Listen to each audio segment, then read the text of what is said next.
Let me check the mic real quick. Mic's good. Sound? He was launched. Alright, we got sound. Okay. So, how's it going, everybody? Happy Sunday. So, I'm doing a response video. I don't typically do this kind of stuff. I usually do comment responses, you know. But YouTube recommended me this video on my feed. Don't know why. I don't generally click on videos like this, but since it's anime related, I guess it's part of the algorithm. So, first and foremost, let me make this abundantly clear for anyone who's watching this. Do not, under no circumstances, go here to attack this man. Okay?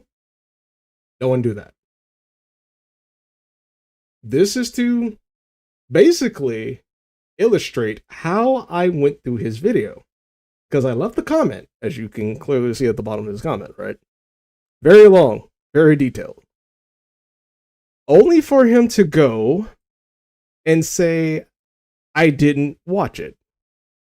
So his response is, dude, I had to read your comment twice, which he clearly didn't do that, to really understand just what you were talking about. I was going to give you a legitimate counter-argument, but every single point you made just shows me that you grossly misinterpreted and misunderstood the entire video. It is so blatantly obvious that you only skimmed it and that it is perfectly fine. I didn't skim it. Right? I didn't skim it. So he wants to put up this false accusation, right? Because generally when I'm watching a video that's especially like something very sensitive about a subject like this, especially when it comes about the image of black people and how to get black people out of the hole, I'm very, very, very, very poignant about this topic. So despite the fact I got hints of what his behavior really is, I said, you know what? Just to break out of that echo chamber and to ensure that I do not fall under an echo chamber of any kind, I am going to entertain the video and absorb his points. And if anything sticks out wrong, I am going to counter argue that. Excuse me. Only for him to basically not engage with any of these points. Like, each paragraph is covering almost every point in this 19-minute video. Only for him to say that I did not, under no circumstances, watch his video and I just skimmed through it. Which is a blatant lie. So, if you honestly think that I skimmed through it, let's go ahead and give you video proof of me actually not skimming through your video. Despite the fact. And this is me watching it twice, by the way. Alright? This is me watching it twice. So, good for me, I guess. But let's go over the comments right here. I didn't finish reading his response. In fact, I appreciate it, but you can't write an essay responding to something that isn't really an argument or make assumptions about me and my way of thinking, which you have no idea of based on a few moments in the video that you may have watched. If you want to have a real conversation about the topic, please watch the entire video first, which again, is making accusations that I never watched the video. And here we are again for the second time, watching his video. In real time. And for the love of God, don't you dare wimp out and try to copyright strike this video. Because it is under fair use. Okay? So then my response to him is, now you're being disingenuous. I wrote the paragraph point for point covering each timeline in your video. But I guess when pressed by a differing opinion that points out the obvious power dynamics in play, you retreat. You're not willing to have a conversation, because if you did, you would have a back and forth with me. Instead, you cling your pearls and resort to the "you didn't watch me" video excuse. When my comment literally goes word for word, covering each topic in your video. Bad faith already displayed. And just like the rest of that behavior you present, which is quite obvious, especially when you have this kind of like very negative finding racism in like the smallest kinds of things as much as possible, you do present that kind of behavior. I didn't want to believe it, which is why I gave a chance for your video, but based on your response, now you're not only cementing the idea that my presumption of you was right, you're also proving my comment further proof that I am right again. Because how you respond and how you carry yourself, especially when you cannot control your emotions, often determines the objectivity or perception of a person's image. And you clearly show you cannot handle conversations like this. And that's my humble opinion. Where I left off, bad faith already displayed, and I just like the rest. And just like the rest with that behavior you present, you're just looking for people to support your oppressive narrative through pseudo-intellectual vomit, loosely tied with comparisons that border on conspiracy, a severe misunderstanding of economics, and a facade of black empowerment hollowed out as an oppressive tool. And the fact you threw away Malcolm X in my original comment shows how right he was about people like you. You have no dignity. And I honestly do believe he has no dignity, because he spends his energy and creativity making videos like this, talking about anime characters with big lips is racist. Or are they racist? Right? Instead of actually engaging within the free market and creating a competitive IP whose image and likeness is under his control, to where he can solely determine how that image is actually depicted. You know? He's not like Eric D. July, right? Let me show you.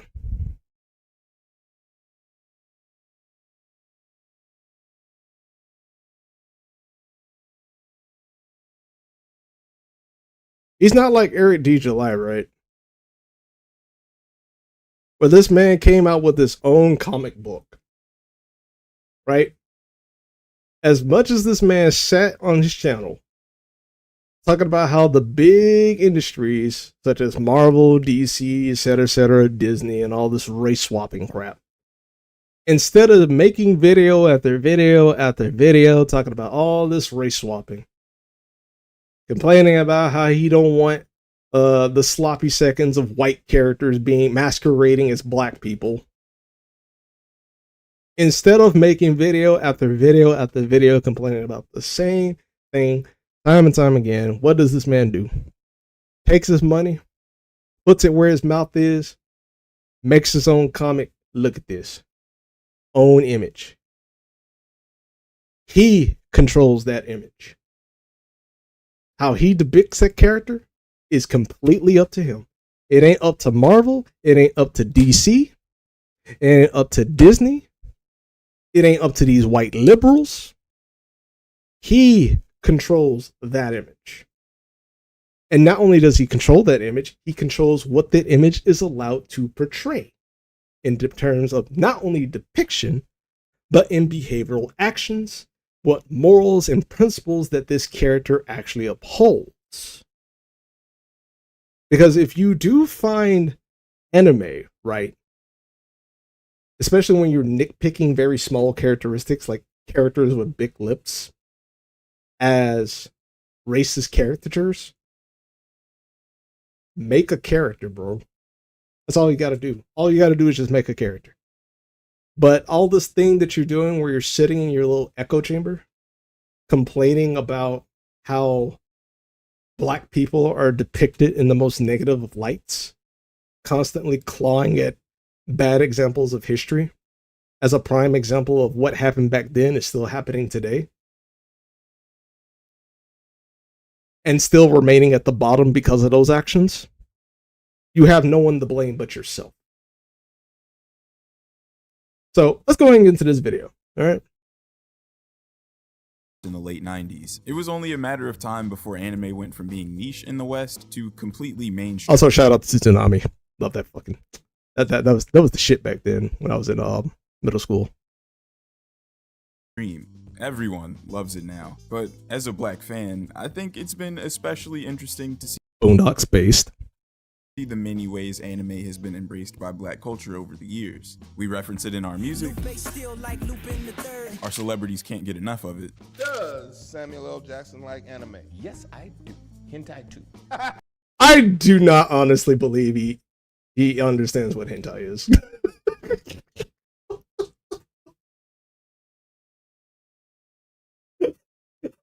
I'm being real here. Okay, I'm being real here. I don't think Samuel L. Jackson understands what hentai is. If he does, oh my god, he is based. He is 100% fucking based. But I don't know. Like I gotta look that up. That one's I'm kind of like iffy on that one because especially I'm not entirely sure about this one though. Like, is she actually an anime? Because it goes back to that one discussion me and my friend had. Are black people really into anime, or is it just a black person holding an anime book? You know what I mean? Like, that's a big difference. A very big difference. Because the difference is, a black person who just happens to be holding an anime, they don't necessarily, like, they'll hold those negative stereotypes that anime or like cartoonish kind of things like that is strictly kind of like a white thing. And then they'll start to play like this power dynamic, like blacks need to be part of anime in order for them to feel included, which let me give you a little bit of a history. Back when I was in middle school, all right, I got beat up by my peers who looked just like me, by the way, for watching anime through middle school, through high school. When I got into college, it kind of stopped. I guess you can say like a lot of people either grew out of their childish ways, or those childish tendencies kind of like were hidden because you can't really get away with that on a college campus. But like on high school grounds or like, K through 12, you can definitely get away with that. But back then it was considered white and nerdy by black peers. And by black peers, I mean black collectivists, to actually be a part of that clique, because that would be considered being white or trying to be whiteness or white adjacent. Right? I got beat up for that crap. I got scolded for that crap. Now all of a sudden, the collective group wants to be a part of the industry. I find that really strange. Couldn't be because there's some type of power dynamic play in it, Because anime is not is an exclusive experience. It's an inclusive experience. Anybody can get an anime. Like, here's a perfect example. I was at Books A Million. Not Books A Million, Barnes and Nobles. That's what I was at. Barnes and Nobles yesterday. I was picking up my niece's birthday gift. And I bought her like two manga books. I bought her Spy Family and Dr. Stone. And while I was in the manga section, there was this clearly conservative guy with his teenage daughter and his little son.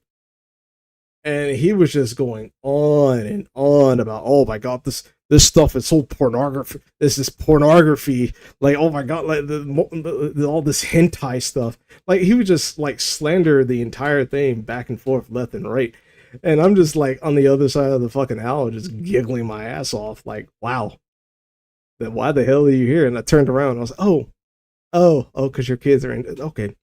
Well, at least you're doing what you need to be doing as a parent, right? Because, some parents would be like, I don't really give a fuck. Go do what you want to do. I'll be over here.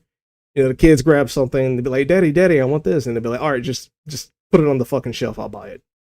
While when they go back to the house and they're in their other room, and then the kids are in the other room. And then next thing you know, the kids end up doing something that they shouldn't be doing. And then the parents like, oh my God, oh my Jesus. Where did you pick this up from? Oh my god, I didn't teach you this. Well, obviously you didn't need teaching because, well, your parenting often revolves around buying crap and then shoving it in your kid's face and then going away. Right? So we got into a conversation, right? And then, funny enough, like one of the books, I don't think it was hentai, but it was very, very lewd. Like one of the characters, like, was this dark-skinned anime character. I guess you could say she's black. I'm not entirely sure. She had blonde European hair, but I digress. But she was very scantily clad, had like a bikini that was barely covering the nipples. On the back of it was adult material only, and I was like, oh wow. But I was like, I pointed that out to him, and I was like, you don't have to really worry about your child, walking out with this because it literally says on the back, adult content, So more than likely, if you went to the register with it, the cashier would just look at you and be like, you sure you want your child reading this, or is this for you? Like, right? And the one thing that I taught him, it's one of those things, and this is why I say, like, anime is inclusive rather than exclusive. Especially based on your perception. It's all about your perception. You know how he's always worried about, the woke and infiltration of these institutions and all that other stuff, right? I said, well, you don't necessarily have to bombard the entire manga industry because you're worried about it. Because I was like, as a parent, you need to be engaged in what your children are actually interested in, right? So you're doing the first step right. And that's actually going with your children and seeing what they're actually interested in. The next part you need to do is actually open the book and read it for yourself. Because you're only judging it by its cover. You're not reading the contents of it. And I asked him, are you into conspiracies? He's like, yeah. I was like, are you into anti-government He's like, yeah, I like that too. I was like, okay, you like pirates? Pirates? Yeah, I love pirates. Like Pirates of the Caribbean and stuff like that. Yeah, I love that, dude. I was like, oh, cool, cool, cool. Do you like the idea of pirates going against a corrupt government establishment that literally experiments on its people in exchange for government power and overreach? To where the pirates actually discard their roles as thieves to uphold moral and decency throughout the world? To take what the government stole from the people and give it back wholeheartedly? Yeah. Well, sir, I have the perfect anime for you, introducing One Piece. Right? And once I introduced that to him, he's like, "Oh, wow, that's what One Piece is? Wow." He's like, "Wow, I'm really glad I met you." And I showed him the book. I said, "Here it is." I'm like, "Yeah, you know, you got some characters that look very attractive, you know, busty, you know, like Nami running around her, but that's only like the post time skip.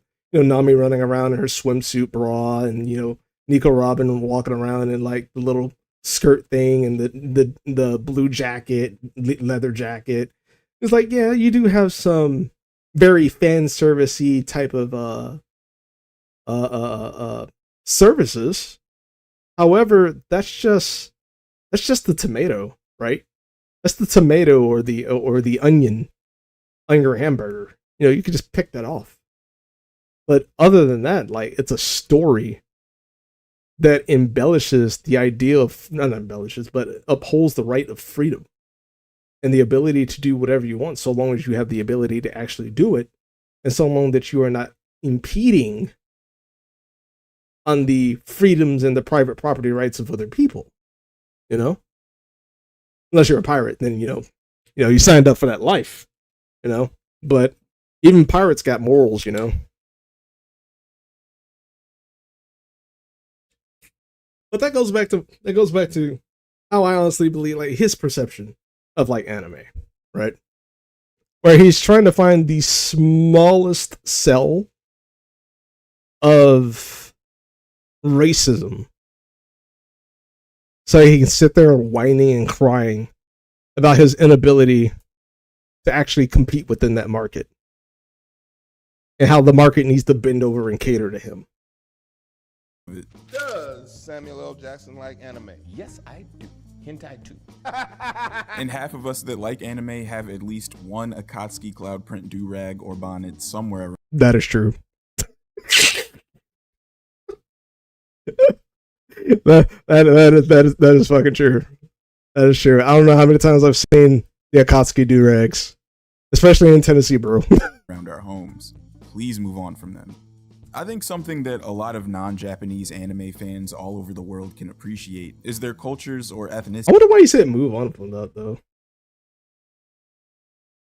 That's kind of weird. I wonder what's his opinion on that. Being positively represented by characters in the shows they're watching. With anime primarily being made for Japanese audiences, and Japan itself mostly being ethnically homogenous, representation in anime isn't really something that the average international viewer should expect. It's just sick when it happens. I'd be lying to you if I said I didn't get hype whenever I see a cool character that looks like me in an anime. And that's that characteristic that I notice, that a lot of people who share that characteristic of his hold this like anti-capitalist rhetoric mixed in with like cultural Marxism. I don't think he's gone down the line that far, but he definitely holds that characteristic. Like, when I look at these characters, right, like, I can relate with Piccolo. He's not black. He ain't got no taper fade, right? Does he run around with a 9 Glock? No. But I can relate to fucking Piccolo. Why? I like water. What motherfucker doesn't like water? And the guy literally lives off water because he's a slug. Right? See, that's a person that's actually comfortable with his identity. It's people like this that hold this, oh, I see someone that looks just like me. Now I honestly see myself, and that the world is finally appreciating what I truly look like. You guys creep me out the most. because you operate like cultists. And it does kind of come off with, especially considering the fact that when it comes to the execution, the behavioral execution of racist accusations, it usually stems from the inability or the lack of control of your image. So then when the person you find antithetical to your political existence draws this, right? You're like, yes, yeah, that looks just like me. Peanut butter, chocolate, Hershey, cocoa butter. Like, what? like that's just the weirdest part. And don't get me started on like some Dragon Ball, like black fans of Dragon Ball. Like when they're fans of Goku, they're not fans of Goku because of his tenacity or his ability to grow stronger or to protect his family. No. They literally gravitate to Frieza reminds me of a slave owner, and he calls Goku a monkey. That's how I relate. Like when I hear it, I hear Journey to the West. When you guys hear it, you guys literally go Roots. Uta Kente. Like, I honestly do feel like there is some type of psychological misalignment that's going on in your head. Like, I feel like there are some issues. Some psychological issues. I'm not going to ignore that. I honestly do believe there are psychological issues stemming from this lack of representation, right? Because when it comes to Malcolm X said it best, sooner or later, you're going to have black people begging to be a part of white affairs when they do not control their own image or their own dignity, or let alone have control of their own shops. So then when they don't have control, or let alone the ability to actually create their own stuff, they'll often sell themselves to other individuals to depict their image for them. This is why you see people like this. Like when they see a character that they can honestly see themselves in, like they're just climaxing in their fucking boxers. It's just a weird phenomenon. Like not only I find it weird, Eric finds it weird, Gothix finds it weird, Ruin Leon finds it, a lot of black cats find it weird. We found it very weird. And we want to help. But you gotta be willing to help yourself. Yeah, however, I haven't always felt this way because a lot of black anime characters used to look like this. What was this from, anyways? He looks familiar. I want to say... What was that one? Shaman King? He looks like he's from Shaman King. I could be wrong. Now I have a big question for all of you. Is this design racist? No. Because if you look at this... I treat these characters like Rorschach tests. If you look at this character, and if you find something, right, that you do not want to portray yourself in as, because you deem it as a stereotype, you're actually... Right? You're actually looking at yourself and going, that's not me because it's not drawn correctly, right? Or since it has big lips, right? Like it's not a 1-for-1 to minstrel shows, but just because the design stems, not the design, but rather a characteristic of the design stems from a minstrel show, you correlate it to a minstrel show and say that it is racist. When I don't see it as racist, because people like Lost Crusader here focus purely on depiction, right? And he's clearly going to show you what I mean when he's only focusing on depiction. That's his only focus, is depiction. But what he doesn't take into account is how that depiction is being used. Obviously, minstrel was stereotypically racist. It was meant to demean black people. No fucking shit. No one's arguing against that. It's when you're looking for little small microscopic cells of self-proclaimed racism and then applying that to an anime character who actually has ambitions, flaws, has a life, has strengths, something you can actually relate to. All of a sudden, that's racist because big lip. Is it racist? Like, ask yourself that real question. Like, is it really racist? Right? Because I don't see this as racist. But it goes back to my original point. If you honestly believe that this depiction is racist, compete in the free market. Making videos like this doesn't really do you any good, you know? At this point, you're barking that there needs to be a demand, but no one's meeting the supply. As a matter of fact, your own coalition of collectivists don't meet this demand. Like, there's a demand, but they don't want to supply it. Because oftentimes, there's more money being on your knees than there actually is being on your feet. Booker T. Washington said it. Manon Johnson said it. Malcolm X pointed it out too. There are a group of people, race hustlers, who find it very lucrative to keep the problems of racism in this country going, because if you actually solve the problem, you'll be out of a job. Now, it may not be specifically you. Matter of fact, I wouldn't even say it's you.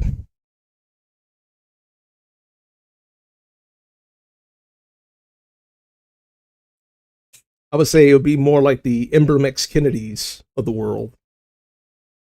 Right? You stay po, he gets richer.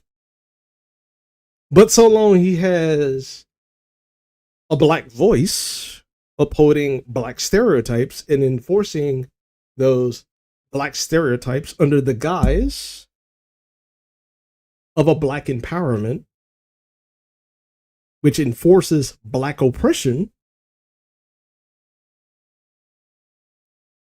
why would he solve it? Comes with too much money. And don't get me started on Claudine Gay. Mrs. allowing anti-Semitism to run rampant on Harvard campuses, right? Because you know it's free speech. You know, we have to have free speech on the campus for these ideas to grow. But then all of a sudden, when there's an opposition, right, to that opinion, all of a sudden, all this hate speech. Oh, you're being very hateful. You need to get that out.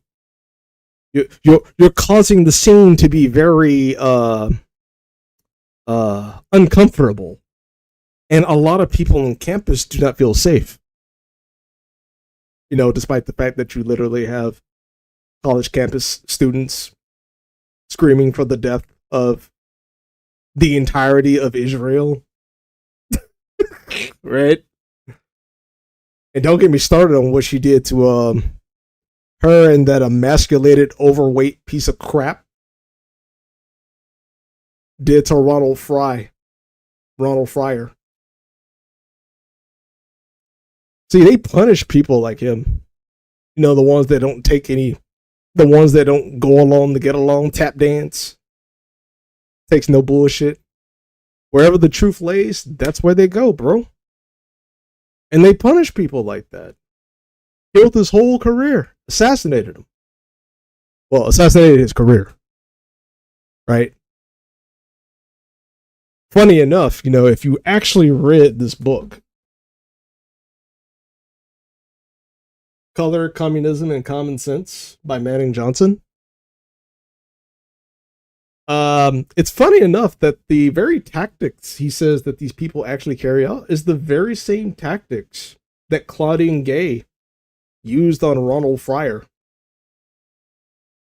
using false accusations of sexual harassment as an excuse to claim that his existence within their establishment is unsafe.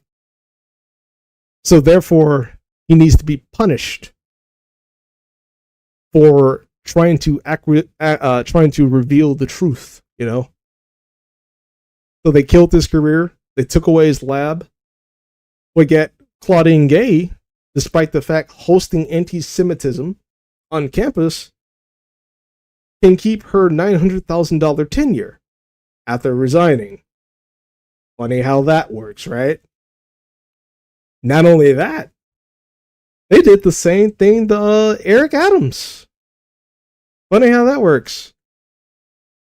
When you start bucking against the Democratic Party, Eric Adams was trying to get Joe Biden to help him with the migrant crisis. Well, the illegal immigrants. Right? Because their existence honestly do threaten the livelihood of black people in New York City.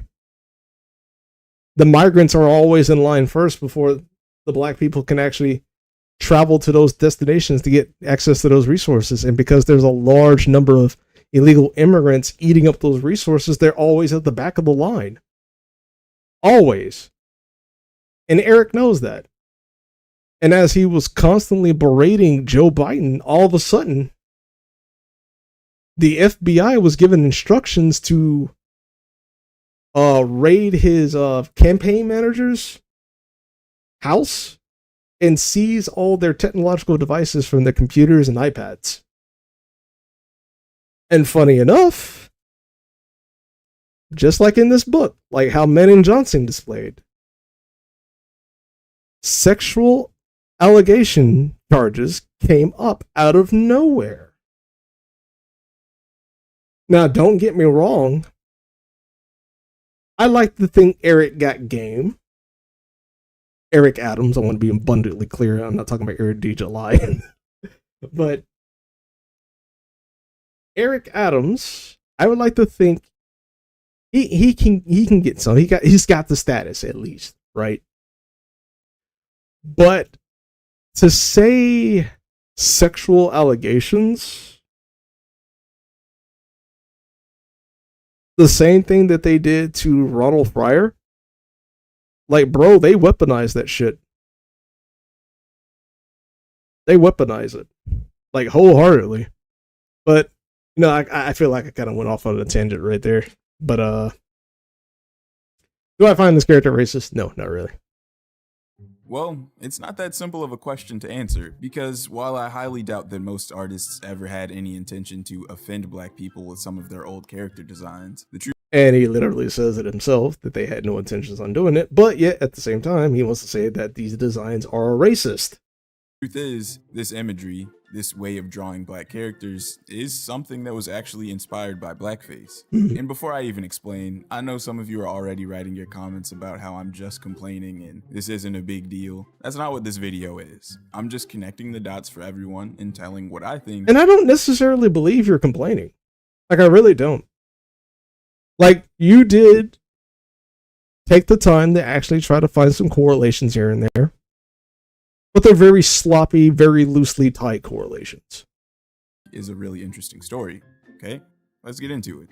I guess we should start by answering the question, what is blackface? Blackface is the practice of wearing makeup to imitate the appearance of a black person. While the origin of its usage may not be clear, it can be traced all the way back to theater productions in the 1600s. Its use to portray characters like Othello at the time did not involve the appropriation and objectification of black appearances and culture that we associate with blackface today. Simply put, it wasn't meant to just be racist. This more modern version of it was popularized in the 19th century, around the year 1830, through the boom of minstrel shows, which are also called minstrelsy. Minstrel shows featured performers who painted their faces black using things like shoe polish, burnt cork, or grease makeup while leaving a ring around their mouths uncovered, so to the audience, it would look like they had big red lips. After dressing themselves in ragged clothing, minstrel performers would sing their versions of black songs, dance their versions of black dances, act out skits, and generally just make an ass out of themselves while displaying some truly harmful stereotypes. What was meant And obviously, this is an offensive stereotype. No one here is advocating for minstrel shows to make a comeback. Except I feel like you're taking very small characteristics and correlating it. It's kind of like if I showed you a orange spherical fruit, right? Is it an orange or is it a grapefruit? Well, how would you be able to tell? Right? Because, you know, some oranges can be to the size of a grapefruit, but how would you be able to tell? The only way you'll be able to tell is if I cut the orange, right? So if it's bright orange inside, then it's then it's an orange. But if it's like darkish red orange, kind of, then it's a grapefruit. And I feel like with your execution of trying to correlate minstrel blackface with anime is very loosely tied. Excuse me. It's so loosely tied. It goes back to the old saying, correlation is not causation. Right? Like, correlation isn't causation. Like, this is clearly offensive. Right? And then it goes back to my argument. If you don't like how these characters are drawn, make one. Make one. That's always going to be my response. Right? That's always going to be my response. For primarily white audiences was also highly insulting to people of African descent. And this may come as a surprise to a lot of you, but minstrel shows were actually the very first form of theater that was created exclusively by Americans. These performances began small time. In the early years, shows were mostly done in taverns in the Northeast in front of lower class audiences, but as they gained more and more popularity, they spread to venues as major as opera houses. Minstrelsy and the act of mocking black people eventually became one of the biggest forms of entertainment in the United States. Eventually, it went global, and for a lot of viewers, this extremely distorted portrayal of African American culture was their introduction to it. Because of the American people's fascination with minstrelsy, blackface iconography spread like wildfire to just about every part of US culture you can think of. In the early days of cinema, famous actors regularly wore blackface to play black roles. The depiction of characters with black skin and round, big, bright red lips made its way to products like games, salt and pepper shakers, cookie jars, grocery lists, postcards, lighters, jewelry. And don't forget Aunt Jemima. Right?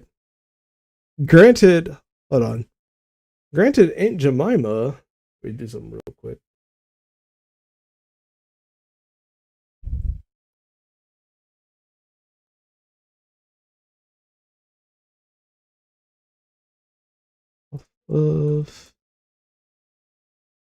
Aunt Jemima from the Pancake Mix was actually based off a historical black actor.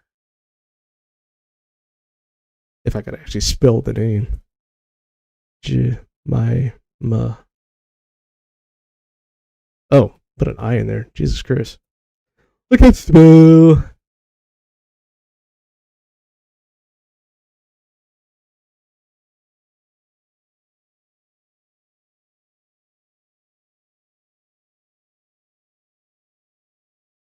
The one behind Aunt Jemima.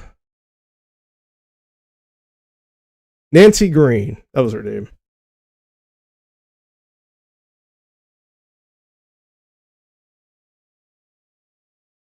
Yeah. This is Aunt Jemima. This is who